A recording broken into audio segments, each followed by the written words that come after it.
اس وقت میرے ساتھ فیض احمد خان موجود ہیں. فیض کا تعلق گلگت بلتستان سے ہے اور یہ فیصل آباد یونیورسٹی میں میڈیا سائنسز کے اسٹوڈنٹ تھے، لیکن آج کل یہ چائنا سے پی ایچ ڈی کر رہے ہیں. فیض صاحب نے گزشتہ دنوں ایک رپورٹ بنائی گلگت بلتستان میں ایک چرچ کے حوالے سے، اور یہ گلگت بلتستان کے وہاں جو گلگت میں مسیحی برادری کا ایک چرچ ہے اس پر انہوں نے رپورٹ کی. تو تھوڑا سا یہ پوچھتے ہیں کہ انہیں جو پاکستان میں ویسے تو ہم بڑے مزے کی رپورٹنگ کرتے رہتے ہیں، لوگ بڑے خوش ہوتے ہیں اور ہمارا ایک مخصوص مزاج ہے، ہم یہ کہتے ہیں نا کہ دنیا کو اچھا دکھانا چاہیے، صاف ستھرا جو چہرہ ہے وہ ہمارا دنیا کے سامنے جانا چاہیے. لیکن ہماری یہ بھی عادت بن چکی ہے کہ ہم جو گند ہے نا، جس طرح ہمارے گھروں میں مہمان آتے ہیں نا تو پھر ہمارے امی ابو کہتے ہیں جلدی گھر صاف کر دو، تو ہم فوری طور پر کیا کرتے ہیں کہ جتنا بھی گھر کا کچرا ہوتا ہے نا سارا جا کے کسی الماری میں بند کر آگے سے الماری کو تالا لگا دیتے ہیں، یا پھر کارپیٹ کے نیچے سارا گند جو ہے نا وہ ڈالتے ہیں. تو یہ ہمارا اصل میں مجموعی مزاج بن چکا ہے پاکستان کے بھی، افغانستان میں بھی، بنگلہ دیش میں بھی اور انڈیا میں بھی، کہ ہم یہ کہتے ہیں بجائے اس کے کہ لوگ ہمارا گند دیکھیں. ہمیں پتہ ہے کہ گند ہے، لیکن ہم لوگوں کے سامنے چیزوں کو بڑا کلیئر اور صاف ستھری بنا کر پیش کرنا چاہتے ہیں. تو فیض کیسے ہیں آپ؟ بالکل ٹھیک سر، الحمدللہ ٹھیک ٹھاک ہیں. اچھا مجھے بتائیں کہ آپ نے جو رپورٹ بنائی تھی اور وہ بڑی انٹرسٹنگ رپورٹ تھی، تو یہ بتائیں کہ تھوڑا سا یہ بتا دیں کہ رپورٹ کس پر تھی، اور پھر میں آپ سے پوچھوں گا کہ پرابلم کیا پیش آئی آپ کو. Okay, thank you very much first of all for inviting me this amazing discussion sir. Report تھی گلگت بلتستان میں مائنورٹیز وہ کیسے رہ رہے ہیں، ان کے اسپیشلی جو عبادت گاہیں ہیں ان میں ان کو کوئی رکاوٹیں ہیں کیا، مطلب اوور آل کیا سچویشن ہے ریجن کا. صحیح. تو یہ ایک چرچ تھا گلگت بلتستان میں، بیوٹیفل چرچ کے نام سے، چرچ کا نام بیوٹیفل چرچ کے نام سے. تو اوور آل رپورٹ اسی ٹاپک پر تھی. صحیح. اچھا تو یہ بتائیں کہ کیا کہنا کیا چاہ رہے تھے رپورٹ میں آپ؟ سر آپ نے جیسے اپنے انٹرو میں بڑی خوبصورت سے ایک ایگزامپل دی کہ ہم جس گند کو ڈفرینٹ طریقوں سے چھپانا چاہ رہے ہیں اور ایک اسپیسیفک لینس سے اس کو فوکس کر کے لاتے ہیں، تو وہ ایک ڈفرینٹ چیز ہمارے سامنے آتی ہے. جو ریئلٹی ہے وہ بیک دی اسٹیج ہوتی ہے. تو اسی پوری رپورٹ میں مجھے بھی یہ ساری چیز ایکسپیرینس کرنے کو ملا. یوں تو دیکھنے کو بڑا خوبصورت چرچ تھا، بڑی دیکھنے میں بڑا اچھا انوائرمنٹ دیکھنے کو مل رہا تھا کہ یار یہاں پر مسیحی برادری کتنے خوش ہیں، کتنا اچھا انوائرمنٹ ہے. لیکن جب ڈیپلی میں اس کے اندر گیا تو مجھے بہت ساری چیزیں دیکھنے کو ملی. سب سے پہلے تو جو کیمرے کے سامنے نہ آنے کا خوف، سب سے پہلی چیز جو میں نے دیکھی. نہیں، کون کیمرے کے سامنے نہیں آنا چاہ رہا تھا؟ جن لوگوں کو میں نے فوکس کیا، جیسے وہاں کے ریپرزنٹیٹیو تھے چرچ میں، بالکل جو علاقے کی کرسچن کمیونٹی ہے. تو بہرحال بہت سارے لوگوں کے ذرائع استعمال کرتے ہوئے، بلکہ پرسنل فیملی ریلیشنز کو بھی استعمال کرتے ہوئے 2-3 لوگوں کو میں نے اس بات پہ کنوینس کیا کہ آپ لوگ آ جائیں، کوئی ایسا ایشو نہیں ہوگا، آپ کی ساری چیزیں جو ہے صرف ایڈورٹیزمنٹ یا اس طرح کا کوئی بھی وہ نہیں ہے. اس کو وہاں کے جو کرسچن کمیونٹی تھی وہ اپنے مسائل کا اظہار کرنے میں خوفزدہ تھی کہ ہم نے اپنے مسئلہ نہیں بتانا. ایگزیکٹلی. سب سے پہلے تو میں نے جو چیز دیکھی وہ یہ کہ ان کا جو انسٹیٹیوشن تھا وہاں جو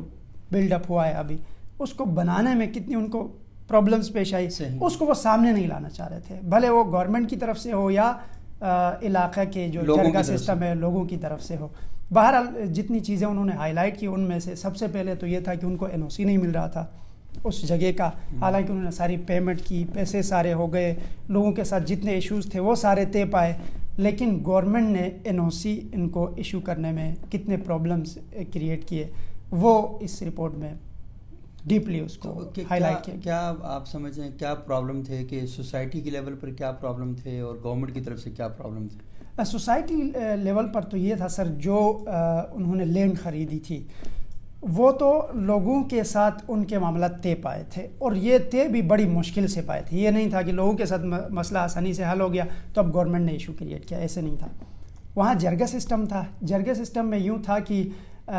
پہلے علاقے کے لوگ یہ طے کریں گے کہ یہ زمین کو دینی ہے یا نہیں. بہرحال جن لوگوں سے میری بات ہوئی انہوں نے اس بات کو اس طرح سے ایکسپلین کیا کہ بہت سارے تقریباً 6-7 مہینے سے زیادہ صرف جرگا سسٹم کے ساتھ ان کے وہ ایشوز سولو ہونے کے بعد جب لینڈ لی، اس پہ پوزیشن ہوا، تو پھر گورنمنٹ اس وقت ان کو NOC ایشو نہیں کر رہی، حالانکہ سارے پیسے پے ہو گئے، لینڈ ان کی پوسیشن ہو گئی، ساری چیزیں ہونے کے بعد اب جو مقامی DC ہے وہ ان کو NOC پرووائڈ نہیں کر رہے، اور یہ بات بھی وہ کیمرے میں آ کے نہیں کہہ رہے تھے بڑا آئندہ کوئی مسئلہ کوئی ایشو کریٹ نہ ہو، لیکن ریئلٹی یہ تھی کہ ساری چیزیں طے ہونے کے باوجود بھی NOC پرووائڈ نہیں ہو رہا۔ اچھا یہ بتائیں کہ یہ جو آپ بات کر رہے ہیں کہ انہیں ڈپٹی کمشنر کی طرف سے NOC نہیں دیا جا رہا تھا اور یہ بات وہ کیمرے کے سامنے آ کے نہیں کرنا چاہ رہے تھے، ویسے گلگت بلتستان میں یا صرف گلگت میں کوئی اور بھی چرچ ہے مسیحی کمیونٹی کا؟ اوور آل تو جو سب سے بڑا چرچ ہے وہ یہی ہے پوری ہسٹری میں، سب سے بڑا چرچ کتنی زمین پہ بنا ہوا ہے؟ یہ تقریباً اس کا جو احاطہ ہے پورا 1 کنال پر ہے۔ اچھا، اور اس کے آس پاس بھی ساری کرسچن کمیونٹی ہے۔ اچھا، اس کے علاوہ ہیں لیکن وہ اس طرح سے ہائی لائٹڈ نہیں ہے۔ اچھا مجھے بتائیں کہ آپ جو کہہ رہے ہیں کہ آپ کو وہاں پر رپورٹ کرتے ہوئے سب سے بڑا مسئلہ جو پیش آیا وہ یہ تھا کہ وہ لوگ خوف کی وجہ سے بات نہیں کر رہے تھے۔ بالکل، اور وہ خوف اصل میں تھا کس کا؟ انہیں پرابلم کیا تھا؟ خوف تو جیسے میں نے آپ سے پہلے بھی ڈسکس کیا، ایک تو مقامی جو لوگوں کے ساتھ جو ریلیشن ہے، پیپل ٹو پیپل کانٹیکٹ، وہ ان کا کیسا ہے؟ It's fine. اچھا، لیکن جو جرگہ سسٹم ہے آپ دیکھیں پھر بھی جو رول کر رہا ہے، جو علاقے کے جو ایشوز کو ٹیکل کرنے والے لوگ ہیں، جو اس کو سلجھانے والے لوگ ہیں، وہ تو جرگہ سسٹم ہے۔ اچھا، تو اس جرگہ سسٹم سے ان کو جتنی بھی پرابلمز ہوئی وہ انہوں نے ڈسکس کی، اور دوسرا اس جرگہ سسٹم سے ڈر کے جو خوف ان کے اندر جو ہڈن میں نے دیکھا وہ بڑے پیک پر تھا، اور پھر گورنمنٹ کا جو انوالومنٹ تھا NOC۔ اچھا یہ تو ہے، لیکن مجھے بتائیں کہ آپ کو رپورٹ کرتے ہوئے مقامی آبادی کی طرف سے کہ لوگوں نے کچھ کہا کہ آپ کیوں کرسچنز کے ایشوز کو اس طرح نمایاں کرتے ہیں، پھر یہ پوری دنیا میں پاکستان کے لیے مسئلہ بنتا ہے، کوئی ایسی چیزیں گورنمنٹ کی طرف سے یا سوسائٹی کی طرف سے ایسا کچھ تھا؟ سوسائٹی تو کیا، یہ اسپیسیفکلی فیملی سے ہی تھا۔ میری ایک فیملی، ایک ریلیجس بیک گراؤنڈ ہے میرا، تو جب میں نے ان سے کہا کہ میں نے کرسچنز کے اس پر ایک رپورٹ بنانی ہے، ان کا جو انسٹیٹیوشن یہاں بنا ہے، ان کی عبادت گاہ ہے، تو کچھ قریبی فیملی ممبرز جو مطلب جن کا بیک گراؤنڈ ایکسٹینڈڈ فیملی جو، ہاں بالکل، جو ریلیجس بیک گراؤنڈ جن کا ہے، دے سیڈ کہ یہ کیسے ہو سکتا ہے، یہ تو آپ مطلب گناہ کر رہے ہیں اسلام کے خلاف۔ ہاں، اور اسپیسیفکلی سر کچھ لوگ اس انسٹیٹیوشن کو وہاں بنانے میں انوالو بھی تھے، مطلب اس کو روکنے میں ان کا بڑا ہاتھ تھا۔ ہے بے شک وہ ہماری فیملی سے، ہمارے ان کے ساتھ ریلیشنز ہے، تعلقات ہے، لیکن یہ ساری چیزیں سر لیک آف نالج اور اسٹیریوٹائپ، مطلب ان کے مائنڈ میں، ان کے دل میں یہ ہے کہ یہاں اب عبادت گاہ بن گیا تو کچھ عرصے بعد آبادی بڑھے گی، یہ تو اس طرح سے اس علاقے پر قبضہ ڈالیں گے، تو اس کا مطلب یہ ہے کہ اچھا یہ خوف تھا کہ یہ جو 500 کرسچن ہیں یہ کل کی 5 لاکھ اور 5 کروڑ نہ بن جائیں۔ ایگزیکٹلی، وہ مائنڈ سیٹ اپ یہ ہے، اور اسپیشلی پریچنگ بھی جو ہو رہی ہے ریلیجس انسٹیٹیوشن سے، وہ بھی یہ ہے کہ جو لوگ ان ہوئے ہیں اس ریجن میں، اور آپ یقین جانیں سر جتنے بھی لوگ ہیں اتنے پیسفل، اور گلگت بلتستان میں جتنے بھی ادارے ہیں، خواہ وہ گورنمنٹ کے ہو، لوکل ایریاز ہو، لوکل انسٹیٹیوشنز ہیں، وہاں پر جتنے بھی صفائی کی ذمہ داریاں ہیں وہ لوگ نبھا رہے ہیں۔ تو اب یہ ایک بندہ آ کے آپ کی صفائیاں کر رہا ہے، آپ کو سروسز پرووائڈ کر رہا ہے، تو آپ کیسے وہ یہ سوچ رہے ہیں کہ صفائی یہاں پہ کرے اور عبادت کرنے کے لیے وہ پنجاب چلے جائیں۔ ہاں مطلب یہ سوچ ایگزیکٹلی، تو اگر وہ صفائی کر رہا ہے، اس کا کوئی مذہب بھی ہوگا، کوئی عقیدہ بھی ہوگا، تو وہ کہاں پر جا کر وہ اپنی عبادات جو ہیں وہ کرے۔ اچھا یہ بتائیں کہ آپ نے کہا کہ ود ان فیملی بھی پرابلم ہوئے اور لوگوں نے بھی کوئی زیادہ اچھا نہیں سمجھا آپ کے اس کام کو، آپ کو کوئی تھریٹ فیل ہوا کہ مطلب آپ کو، کیونکہ آپ کی فیملی کے اندر سے تھا، اگر آپ کی جگہ کوئی اور رپورٹر ہوتا تو کوئی مسئلہ بھی ہو سکتا تھا اس کے ساتھ، آپ کیا سمجھتے ہیں؟ بالکل ہو سکتا تھا، وہ اس وجہ سے کہ اب دیکھیں مجھے وہاں جس ریجن میں نے اس رپورٹ کو بنایا وہاں سارے لوگ مجھے جانتے تھے، سم ہاؤ میں نے ان کو کنونس بھی کیا کہ ٹاپک کیا ہے، ایشوز کیا ہے، مین جو ایجنڈا کیا ہے اس کو رپورٹ کو بنانے کا۔ اگر میری جگہ کوئی باہر سے کوئی ان نون بندہ رپورٹر جا کے وہاں پر اس طرح کا انیشیٹو لے گا تو ڈیفینیٹلی اس کو بہت سارے پرابلمس ہوں گے۔ اچھا آپ کی شروع والی بات میں دوبارہ آؤں گا، اور میرا آخری سوال بھی آپ سے یہی ہے کہ مجھے تھوڑا سا یہ بتائیں کہ آپ کہہ رہے تھے کہ انہیں اس بات کا خوف تھا سوسائٹی کی طرف سے بھی اور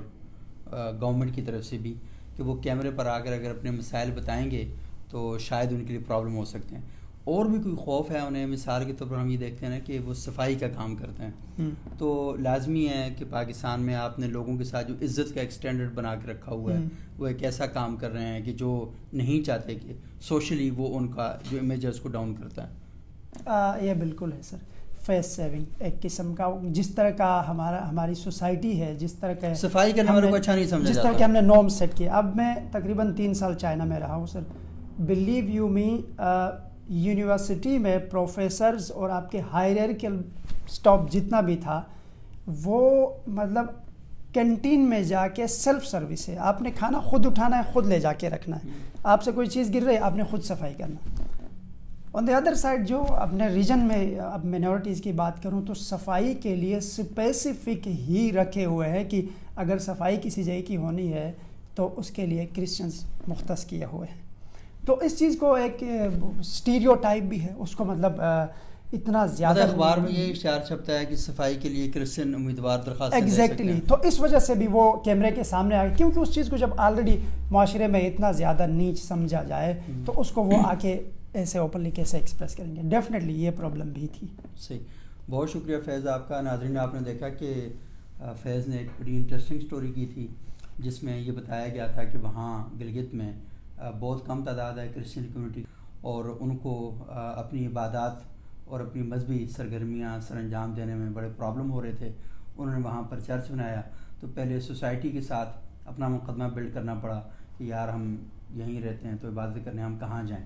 تو جب انہوں نے چرچ بنا لیا تو NOC کے لیے انتظامیہ کے ساتھ پرابلم پیش آ گئے، اور خود فیض کو بھی رپورٹ کرنے میں بڑے پرابلم پیش آئے، کیونکہ لوگ یہ سمجھتے ہیں کہ جب آپ کسی کرسچن کے حوالے سے رپورٹ بناتے ہیں اس کا مطلب ہے کہ آپ کو نا یہ جو امریکہ اور برطانیہ یہ پیسے دیتے ہیں، اور اگر آپ کسی ہندو کے بارے میں رپورٹ بنا لیں تو فوراً کہا جاتا ہے اچھا ضرور اس کا کوئی انڈیا کے ساتھ تعلق ہوگا. تو اس طرح کی جو مائنڈ سیٹ ہے یہ ہماری سوسائٹی کے اندر موجود ہے. لیکن بہرحال اس کے باوجود فیض تھینک یو ویری مچ، آپ نے وہ رپورٹ بنائی اور ایک ایسے ایشو کو ہائی لائٹ کیا، اور اس ایشو کو ہائی لائٹ کرنے کا جو بنیادی مقصد ہے وہ صرف یہ ہے کہ ہم جو مارجنلائز کمیونٹیز ہیں، وہ کمیونٹیز جن کو ہم نے اپنے متن میں نہیں اپنے حاشیے سے باہر رکھا ہوا ہے، ان لوگوں کو بھی ہم اپنی سوسائٹی کا حصہ بنا سکیں، اور ان کے ذہنوں میں اگر یہ کوئی احساس پایا جاتا ہے کہ وہ ہم جیسے نہیں ہیں، وہ مختلف ہیں،